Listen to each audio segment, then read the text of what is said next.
다 같이 사도신경으로 신앙의 고백을 드리겠습니다.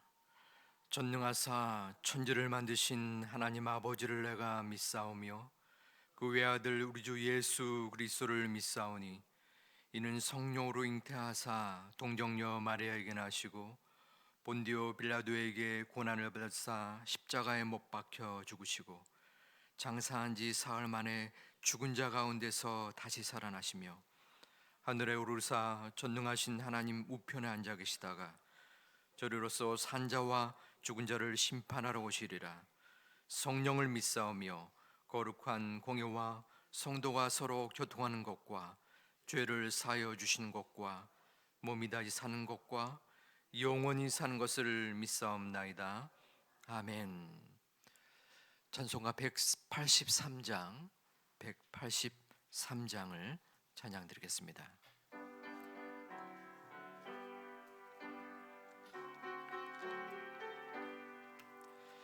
빈들의 마른 풀같이 시들은 나의 영혼, 주님이 약속한 성령 간절히 기다리네. 가물어 메마른 땅에 단비를 내리시듯 성령의 단비를 부어 새 생명 주옵소서. 반가운 빗소리 들려 산천이 춤을 추네. 봄비로 내리는 성령 내게도 주옵소서.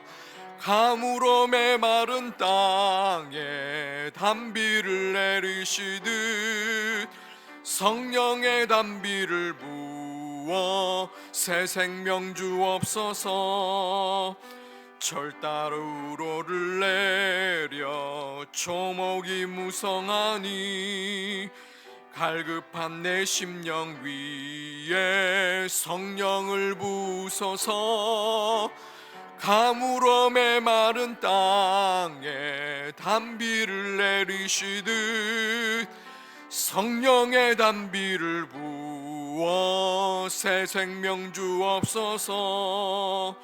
참되신 사랑의 언약 어길 수 있사오랴.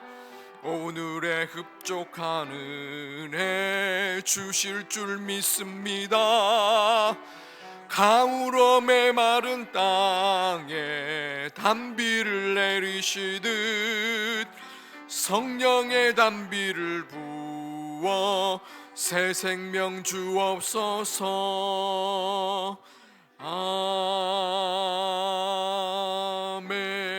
아멘. 아멘. 하나님의 말씀 룻기서 2장 14절부터 19절까지 말씀입니다. 룻기서 2장 14절부터 19절까지 말씀을 교독토록 하겠습니다.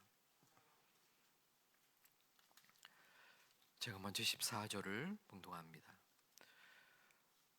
식사할 때에 보아스가 룻에게 이르되 이리로 와서 떡을 먹으며 내 떡 조각을 초에 찍으라 하므로 룻이 곡식 베는 자 곁에 앉으니 그가 붉은 곡식을 주매 룻이 배불리 먹고 남았더라. 룻이 이삭을 주우러 일어날 때에 보아스가 자기 소년들에게 명령하여 이르되 그에게 곡식 단 사이에서 죽게 하고 책망하지 말며 또 그를 위하여 곡식 다발에서 조금씩 뽑아 버려서 그에게 줍게 하고 꾸짖지 말라 하니라. 룻이 밭에서 저녁까지 줍고 그 주운 것을 떠니 보리가 한 에바쯤 되는지라. 그것을 가지고 성읍에 들어가서 시어머니에게 그 주운 것을 보이고 그가 배불리 먹고 남긴 것을 내어 시어머니에게 드리매 시어머니가 그에게 이르되 오늘 어디서 주었느냐 어디서 일을 하였느냐 너를 돌본 자에게 복이 있기를 원하노라 하니 룻이 누구에게 일했는지를 시어머니에게 알게 하여 이르되 오늘 일하게 한 사람의 이름은 보아스니이다 하는지라. 아멘. 성전에 나오실 때에 세 분의 성도님들이 일천번제, 두 분의 성도님들이 감사헌금에 예물을 드렸습니다. 9월 한 달 주님의 은혜로 가정과 직장 만사 형통하는 달이 되게 하소서. 지금까지 지키시고 보호하여 주신 주님께 감사드립니다. 앞날도 여호와 이레로 함께 해 주실 걸로 믿습니다. 아멘. 이 새벽에도 하나님의 성전에서 또 영상으로 예배드리는 하나님의 자녀들 기도 제목과 또 삶 가운데 하나님의 은혜가 충만한 이 시간이 되기를 주님의 이름으로 축원합니다. 보아스와 룻이 본문 2장에서 서로 만난 후 보아스는 룻에게 도움의 손길을 베풉니다. 룻이 곡식을 거둘 수 있도록 그 밭에 자신의 소유를 인정해서 마음껏 거두게 하였고 또 안전을 보장합니다. 그 도움의 손길은 계속 이어집니다. 오늘 읽은 본문 14절에는 음식 때가 되어서 식사를 함께 나누기 위하여 룻을 초청합니다. 그리고 떡을 나눕니다. 그 떡을 초에 찍으라 합니다. 이 초라는 것은 포도주로 만든 식초 소스를 뜻합니다. 지금 이방 여인을 지방 유지가 음식 먹을 때에 함께 나누는 것입니다. 흔치 않은 상황입니다. 예를 한번 들어볼까요? 우리 한국이 멸시하는 국가의 여성이 한국으로 돌아와서 밭에서 곡식을 거둡니다. 지방 유지이자 그 밭의 주인이 우연히 그 밭을 방문하게 되었고 그 여인을 만나게 됩니다. 그 여인에게 여러 가지 도움의 손길을 베풀고 또 식사 때가 되어서 그 여인을 불러서 함께 나누는 것입니다. 특별한 경우라고 볼 수 있겠죠. 보아스는 룻을 위하여 소년 일꾼들에게 두 가지를 지시합니다. 첫 번째는 곡식 단 사이에서 룻이 곡식을 거두게 하는 것입니다. 곡식단을 묶을 때에는 곡식이 떨어질 수밖에 없습니다. 따라서 그 단 사이에서 곡식을 줍는 사람은 곡식을 많이 줄 수밖에 없게 됩니다. 두 번째로는 곡식단을 묶을 때에 일부러 그 곡식을 많이 떼어 놓으라고 이야기합니다. 아마도 자연스럽게 그 뒤에서 곡식을 줍는 룻이 더 많은 곡식을 거두게 하는 그러한 배려라고 볼 수 있습니다. 이처럼 보아스는 룻에게 여러 가지 도움의 손길을 자연스럽게 주고 있는 것입니다. 이러한 혜택을 받은 룻은 곡식을 거두게 되는데 18절에 보니 보리 한 에바쯤 된다고 기록되어 있습니다. 여기서 한 에바는 한 20kg쯤을 측량해 볼 수 있습니다. 당시 한 사람이 열심히 하루 동안 추수를 곡식을 거두어 1kg쯤을 얻는다고 합니다. 그러니까 룻은 그 한 사람의 20배를 오늘 걷게 되는 것입니다. 당시 빵을 많이 만들어 먹었던 그러한 상태를 감안해서 보아더라도 여인 2명이서 20kg 한 달쯤 먹는 양식이라고 볼 수 있습니다.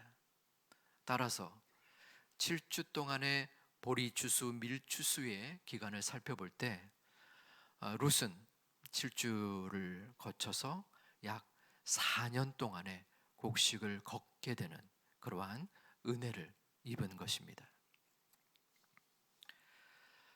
그 곡식을 가지고 시어머니에게 돌아온 룻에게 나오미는 질문합니다. 어디서 주었느냐? 어디서 일을 하였느냐? 나오미가 이렇게 묻는 데에는 이유가 있습니다. 나오미의 마음속에는 룻이 나가서 곡식을 거두어 양식을 얻게 될 거라고는 기대치 않았습니다. 사실 나오미는 곡식을 함께 거두러 나갈 만한 상황과 건강이 있었습니다. 왜냐하면 이 모압 지방에서 베들레헴은 약 100km쯤 됩니다. 그 거리를 걸어서 온 거예요. 건강이 있었습니다. 그리고 당시는 결혼을 일찍 하였기 때문에 아마도 나오미의 나이는 50대 초중반이었으리라고 여겨집니다.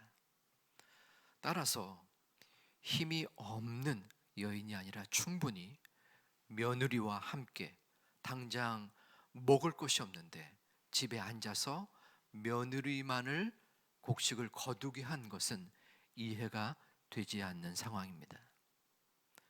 나오미에게는 두려움과 걱정이 있었습니다. 모든 것을 잃고 고향으로 돌아온 나에게, 그리고 이방 여인 며느리에게 누가, 이스라엘 백성들도 곡식을 거두기 위하여 이삭을 줍기 위하여 애를 쓰는데 누가 우리에게 은혜를 베풀 것인가 하는 마음속의 절망감입니다. 그런데 며느리가 곡식을 거두어 무엇보다도 더 훨씬 많이, 자신의 예상보다도 더 많은 추수를 해오자 그 마음에 깜짝 놀람이 있었던 것입니다. 그래서 연이어서 어디서 주었느냐, 누구에게 일을 하였느냐라고 묻게 된 것입니다. 이처럼 낙심과 절망감 속에서 삶의 의욕을 잃었던 나오미와는 달리 룻은 마음속에 하나님의 은혜가 있었습니다. 룻기서 2장 2절에서는 나오미는 고백하며 말합니다. 누구에겐가 은혜를 입으면 내가 곡식을 걷겠나이다. 바로 룻에게는 아무런 의지할 것도 의지할 사람도 없는 이방 땅에 와서 오직 하나님만 바라보고 하나님만 믿고 따랐던 그러한 절대적인 신앙이 그녀에게는 있었습니다. 누구를 통해서든 무엇을 통해서든 하나님께서 은혜를 허락해 주시면 내가 하나님의 보호하심을 받을 것이라는 그러한 신뢰와 간절한 믿음이 있었기 때문에 그는 아무에게나 어떠한 밭에서든 작정한 바를 알지 못하고 한 걸음 발걸음을 내디딜 수 있었던 것입니다. 그리고 하나님께서는 모든 것을 맡긴 그 룻에게 은혜를 베푸셔서 그에게 안전케 해주시고 넘치도록 은총을 베푼 것을 우리는 말씀을 통해서 볼 수 있습니다. 우리는 살아가면서 누구나 문제를 맞이하고 경험합니다. 그리고 그 문제 앞에서 어떨 때는 낭망하고 또한 넘어지기도 합니다. 문제에 처했을 때 그 문제를 담대하게 맞이하고 감사하고 기뻐하는 그러한 자세는 결코 쉬운 일은 아닙니다. 우리는 생각할 때에 분명 룻보다는 나오미가 좀 더 믿음을 가지고 하나님을 바라볼 것이라는 생각을 가지게 되지만 우리 본문을 통해서 나중된 자가 먼저 되는 모습을 보게 됩니다. 믿음은 직분이나 신앙의 연륜과 비례되는 것은 아닙니다. 나오미는 복잡함이 있었습니다. 자신의 부끄러움과 상황의 문제를 먼저 바라보았습니다. 하나님의 징계를 생각했습니다. 반대로 룻은 단순했습니다. 그 어떠한 상황에서도 룻에게 갖고 있었던 그 한 가지는 오직 하나님의 은혜였습니다. 하나님께서 함께 하신다면 그 어떠한 상황에서도 내가 그 모든 문제를 헤쳐나갈 것이라는 그러한 믿음이 룻에게는 있었던 것입니다. 우리는 믿음의 관점에서는 하루살이처럼 살아가야 합니다. 짧은 하루를 살아가는 하루살이가 복잡한 생각을 할 수 있겠습니까? 나에게 주어진 그러한 하루의 시간 동안 걱정할 겨를 없이, 염려할 겨를 없이 오직 앞만 보고 하루를 살아갈 것입니다. 우리는 하나님 앞에서 영적인 하루살이입니다. 오늘 우리에게 주어진 말씀에 따라 하루를 살아가고, 오늘 우리가 드려는 기도에 따라 하루를 살아가는 영적 하루살이입니다. 저는 하나님의 은혜로 구원을 받았고 목사 안수를 받았습니다. 목사이지만 너무나 부족하고 불충한 사람입니다. 지금 이 순간도 왜 제가 이 중요하고 이 영광스러운 자리에 서 있는지 저는 이해가 되지 않습니다. 그럼에도 제가 갖는 단순한 믿음의 자세가 있습니다. 그것은 하나님이 여기까지 사역해라 라고 하는 그 순간까지 사역하는 것입니다. 하루하루를 믿음으로, 은혜로 바라보며 살아가는 것입니다. 복잡한 믿음이 아니라 하나님은 단순한 믿음을 우리에게 요구하십니다. 왜 내일을 걱정하고 한 달을 염려하고 앞으로 일어나지 않을 머나먼 순간들을 우리가 마음속에 되새기고 꼬리에 꼬리를 묻는 그런 연약한 믿음을 언제까지 우리는 가지려 합니까? 어떠한 시련이 나에게 다가올지라도, 어떠한 고통이 우리를 엄습한다고 할지라도 우리는 영적인 하루살이처럼 오늘 하루도 우리에게 주어지는 말씀 따라, 내가 드려지는 하나님께 드리는 이 기도 따라 오늘 하루도 감사함으로, 믿음으로 살아가는 우리 모든 하나님의 자녀들이 되시기를 주님의 이름으로 축원드립니다. 우리가 그러한 모습을 부족하지만 걸어갈 때에, 연약하지만 우리가 이 시간 하나님 앞에 믿음으로 나아갈 때 그 모습을 아버지 하나님은 불쌍히 보시고 치근히 보시고 어여삐 보십니다. 우리 가정을 대표하여 우리의 연약한 믿음을 하나님 앞에 드려지는 우리의 모습을 보시고 우리의 믿음을 보십니다. 그 모습을 보시는 하나님 앞에 오늘 하루도 하루살이처럼 믿음으로 나아가는 귀중한 하나님의 권속들이 되시기를 다시 한번 주님의 이름으로 축원합니다. 기도하겠습니다.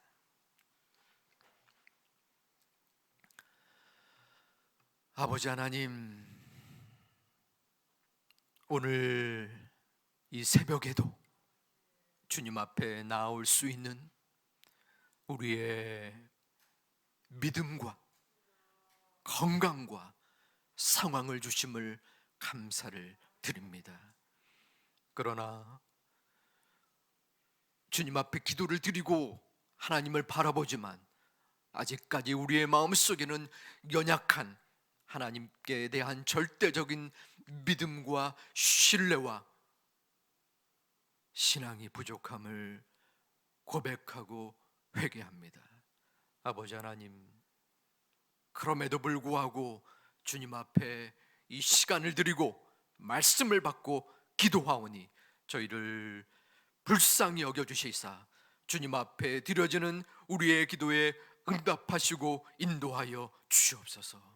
주님 앞에 우리의 마음을 드리고 간구를 드릴 때 우리의 마음속에 기도가 열려지고 믿음이 성숙되어지고 하나님 앞에 다가서고 하나님이 우리와 함께하는 믿음의 증거를 우리의 신앙으로 받아들이고 누릴 수 있는 소중한 오늘 하루와 앞날이 되게 하여 주시옵소서. 모든 우리의 연약함 가운데, 영육의 강건함 가운데, 우리의 육신의 부족함 가운데, 우리 가족의 기도 제목 가운데 함께 해주실 예수님의 이름으로 기도 올리옵나이다. 아멘. 하늘에 계신 우리 아버지여, 이름이 거룩히 여김을 받으시오며 나라의 임하옵시며 뜻이 하늘에서 이룬 것 같이 땅에서도 이루어지이다. 오늘날 우리에게 일용할 양식을 주옵시고 우리가 우리에게 죄 진 자를 사하여 준 것 같이 우리 죄를 사하여 주옵시고 우리를 시험에 들게 하지 마옵시고 다만 악에서 구하옵소서. 내게 나라와 권세와 영광이 아버지께 영원히 있사옵나이다. 아멘. 우리 9월 13일부터 이루어질 특별 새벽 예배 기도회를 사모하며 한마음으로 동참케 하옵소서. 코로나로부터 성도들과 교회를 안전하게 지켜 주옵소서. 특별히 성도님들의 생업을 붙들어 달라는 기도를 또한 공동체 기도 제목으로 드리길 소망합니다.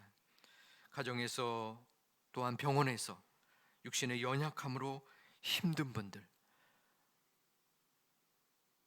수술을 앞두고 또 수술을 위해 치유의 은혜를 간구하는 우리 성도님들을 위하여 기도 드린 후에 개인의 기도를 하나님 앞에 드리겠습니다.